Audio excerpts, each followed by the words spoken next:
out at their house was if people knew she would be out. As the two women disappeared inside the house, Katy returned to the ironing while considering the mysterious visitors. She was in the habit of chatting to Gloria whenever she went into her shop. Just the previous month, she'd bought a beautiful emerald green chiffon dress for going dancing at Christmas. But Gloria was the kind of woman who was more interested in other people than in talking about herself. Katy did know she had 2 daughters and a son.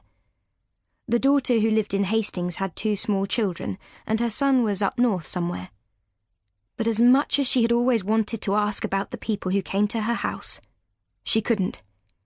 She didn't want to admit she spied on Gloria, and besides, it was rude to ask personal things of someone you didn't know well. Katy felt Gloria might be a marriage counsellor. She certainly was easy to confide in. Katy had always hated her red hair, but she had Gloria to thank for telling her it wasn't carroty, but strawberry blonde and very pretty. 2 years ago she had picked out a pale green summer dress and suggested Katy try it on to prove her point. Katy did, and loved it, because suddenly her hair seemed a less brassy colour. She bought that dress, and it had become her favourite, inspiring her to buy other clothes in the same colour.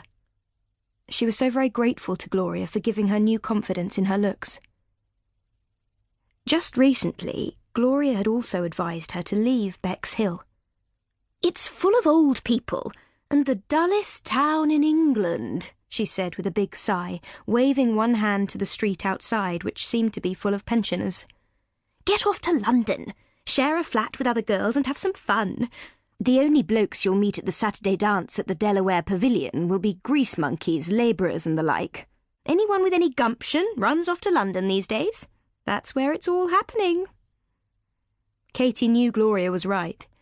Most of the girls from her class at school were married now, some with 2 or 3 children.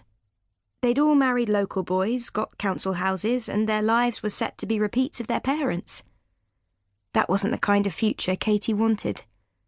She and her friend Jilly were always talking about broadening their horizons, and maybe it was time to start now. "There's no maybe about it," Katy said aloud.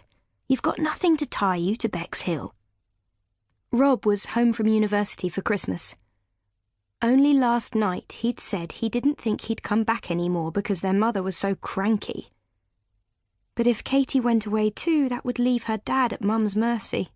Already henpecked and ridiculed, he was likely to spend longer and longer in either the office or his shed to avoid her. Her brother might think their mother was cranky, but he really hadn't seen just how nasty she could be to their father. She always kept it down when Rob was home. Hearing her mother calling out downstairs, Katy went to the door. "Did you want me, Mum?" she called down the stairs. "Surely you've finished the ironing by now?" Katy moved so she could see her mother.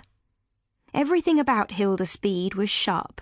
Her tongue, features, eyes, and her mind, allowing her to miss nothing. Even her body seemed to be all sharp angles. She was too thin. Her knees and elbows were like weapons. Although only in her late 40s, she appeared older because she so rarely laughed or even smiled. "Just doing the last sheet," Katy said. "Why, have you got something else you want me to do?" "No, I was just checking what you were up to." Katy rolled her eyes with irritation.